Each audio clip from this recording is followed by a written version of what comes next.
सब दिन से लागे परी बिया उतरल जमीन पे।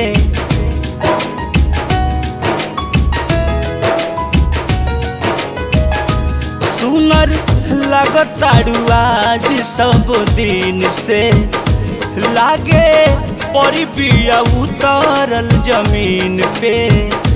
रब से करतानी दुआ खुशहाल रखी हो, हमरो से बेसी हमारा जान के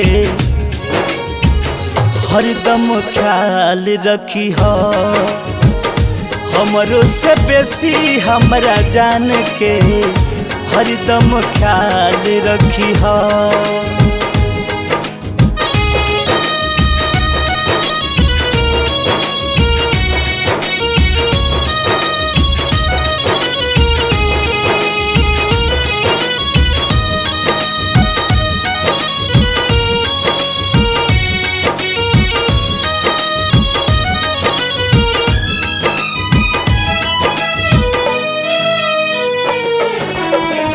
फूल जैसे खिलती रहे इनके मुस्कान हो, जबले धरती पर रहे सूरज चांद हो।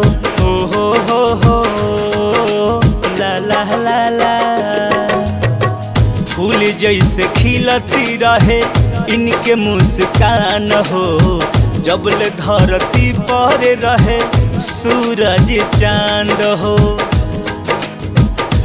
जैसे खुश बड़ी आज खुशहाल रखी हो, हमारो से बेसी हमरा जान के हरदम ख्याल रखी हो। हमारो से बेसी हमरा जान के हरदम ख्याल रखी हो।